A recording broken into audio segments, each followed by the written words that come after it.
Hey, what's going on, guys? Ares.Reigns here, back again with another video, and today we're going to be installing the Hotbodies MGP rear sets.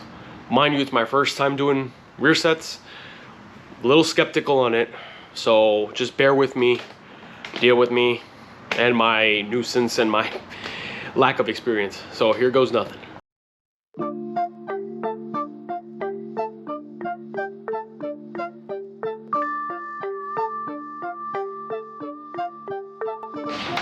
Luckily, the MGP rear sets that I got came with the return spring for the brake lever, so I'll be doing that today. As you can tell, the brake lever is right here. You can see that right there. Yeah, so I'll be working on that today, changing that all up. My biggest fear so far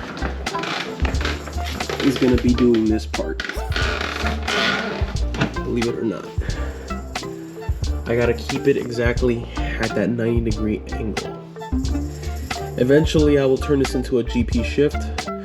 I'm not too concerned with that at this moment, so I'm gonna be doing the exact same thing. Yeah, other than that, I am pretty much stoked to do this. I will probably be removing this cover to get in there, do a nice cleaning of the chain and the sprocket, the small sprocket. And yep, stay tuned. So this is the ones that I bought. I already pre-assembled a little bit of it. It came disassembled. So this is the footrest. This is for the shifter side. And this is for the brake side.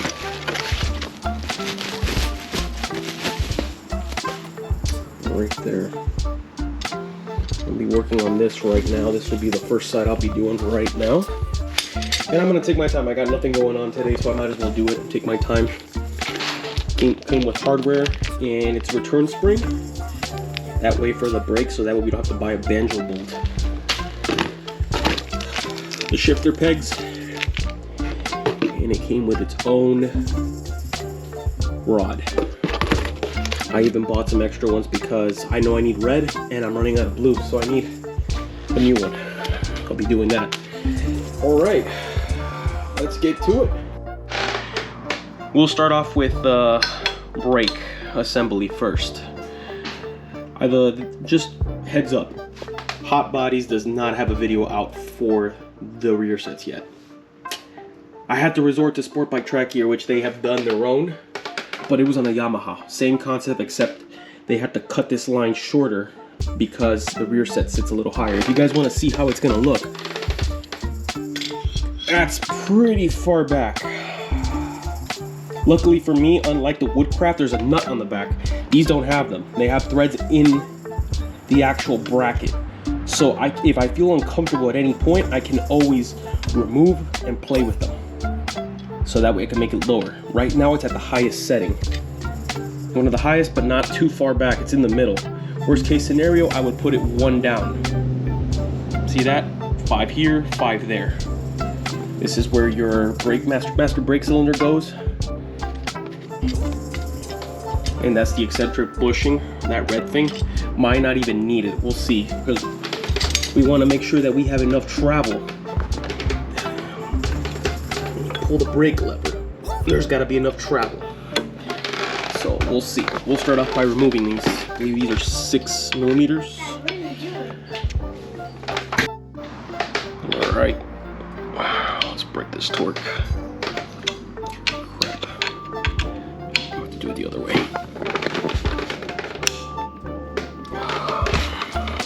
This is really hard to really have one hand.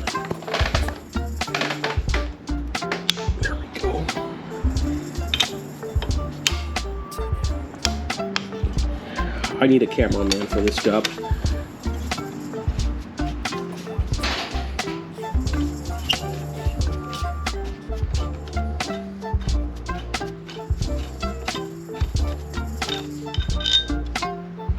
We're not gonna lose any pieces. I gotta get my magnetic tray in a little bit. See? Just like that, it comes off.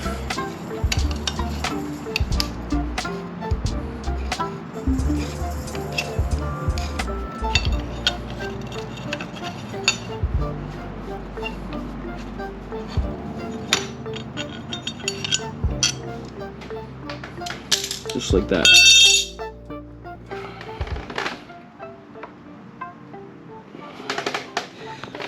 As you can tell, the brake reseated itself because the master cylinder is off. So now I'm gonna have to disconnect these just to get in there. I preemptively, so that way I can use both hands, I undid these, so they're loose right now. So now it's just a matter of loosening them up completely. That was quick.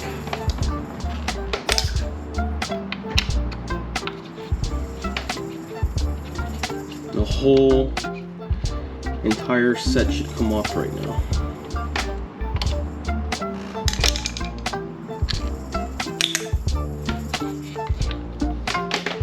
And as you can tell, I might have to take this off just so that way I can get to the brake master cylinder, the brake light.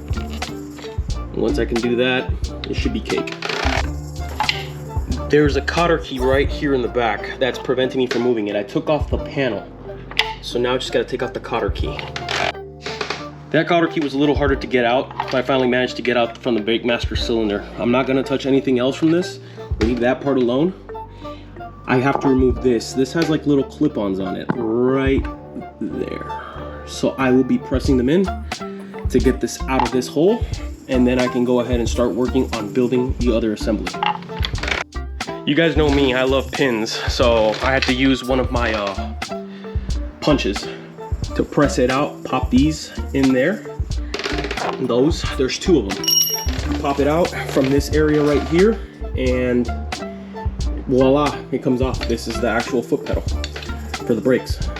So what I'm gonna try and do is emulate the way this looks to the new one, except this one's gonna be further back. Do you guys catch my drift? So I'm gonna clean up the area here and then go ahead and start installing. I have this right now as a placeholder right now, no Loctite placed in yet. First of all, what I'm gonna try and do is concentrate on holding this pin, putting the new one in there, and then we'll worry about bending it because the length is completely different. You have to determine your own length on it. Luckily, it's easy to cut and bend. One thing I did notice about this though, I had to readjust this so that way it's parallel. Look at that. The bracket is parallel with the hole. This was very crooked. It wasn't like that on the original one. So that way I'm keeping it like that. Now it's time to attach, and then we'll worry about cutting the spring. So it turns out that the switch won't reach farther than down here, so I believe there's a clip here holding onto that brake. So I gotta loosen this up. Once this is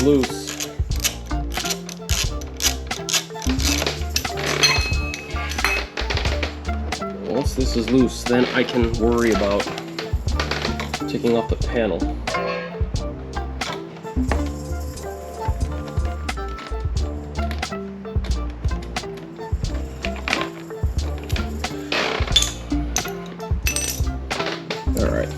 Pull this off. It's just got a bunch of grommets in there. Alright. And this brake light assembly, I believe, is held on to one of these clips. If I can just release it, I think we'll be solid. So what I'm going to do is loosen this bolt up. Once I loosen that bolt, I'm pretty sure I can move this out of the way. And I believe that is also a 5. Or 4.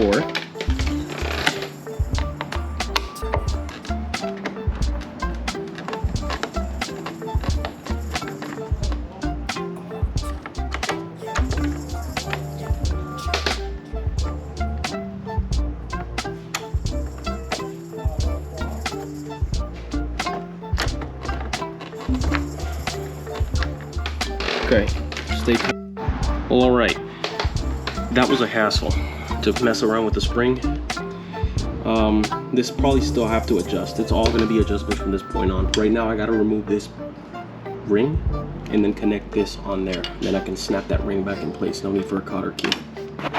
That was an ordeal. I finally got it done.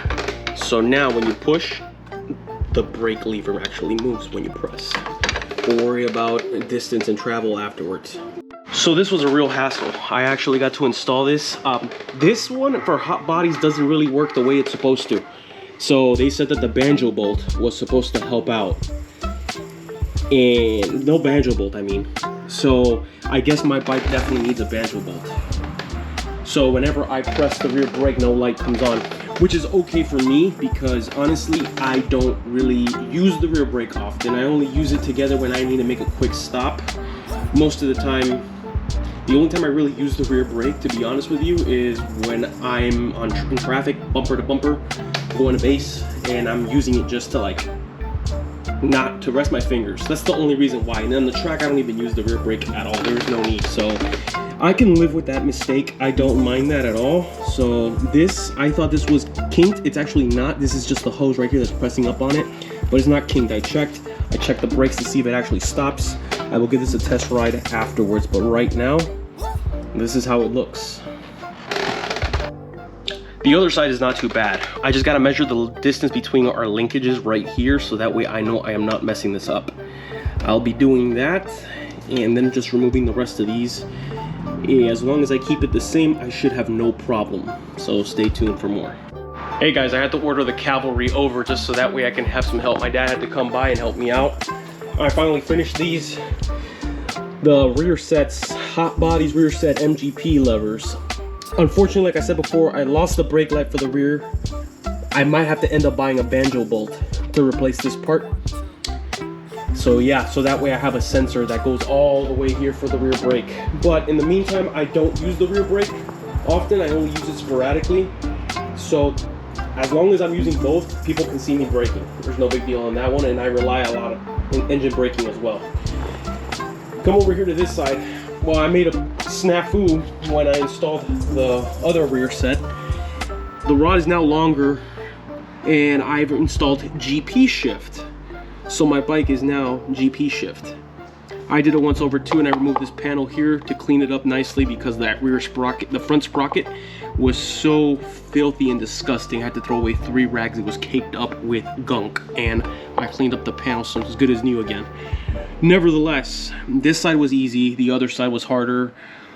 I put Loctite on all these, red on the ones that pertain the most to detrimental to my well-being, like these. These has red now, so that way I am safe, nothing on the road. It feels a little weird though, when I was riding the motorcycle. I actually had my feet right here, and I usually put the ball of my feet here. And my foot, I have 12. I'm a 12 when it comes to my shoes. So for me, my foot is actually touching this. This is becoming a problem now. I might have to remove these bolts and put a blank off plate here. I know RG sells blank off plates for this, protectors on the other side as well, so that way it holds my exhaust. So that way I don't have this. I keep these because one day my daughter's gonna ride behind me when I take her to school. That's why I keep them. But right now is not the time. Small changes, weight saving reductions, all that stuff for the track, getting this bad girl ready for the track. Yeah, I know she's not as fast as a 600, but she gets the job done, and she's fun to ride, especially on the streets. Yeah, so that's pretty much it for the bike. Yeah, I'm ecstatic with all the new things that I've done and I've learned. As for this sensor here, I had to take it off the hook because it was pulling upwards since the other one sat higher. I do notice a difference though when I do ride. My feet are higher back, and this is becoming now a problem. Now that I changed it, the ergos on this are not matching. So it feels like I'm sitting upright, but I'm forcing myself to lean forward, but the legs are back. So this is gonna have to be the next project. I'm gonna have to remove these and install the Woodcraft ones that go under here. I don't want that to be a problem. And now it's gonna look more like a race bike. I'm gonna keep the levers, everything's gonna stay the same, the master cylinder, everything's gonna stay the same. Front brake still works. So stay tuned for more projects. I'll be riding the bike this week, and you'll be seeing how the bike handles, how I handle it on the streets. Until then, this is Ares.Reigns. Peace out.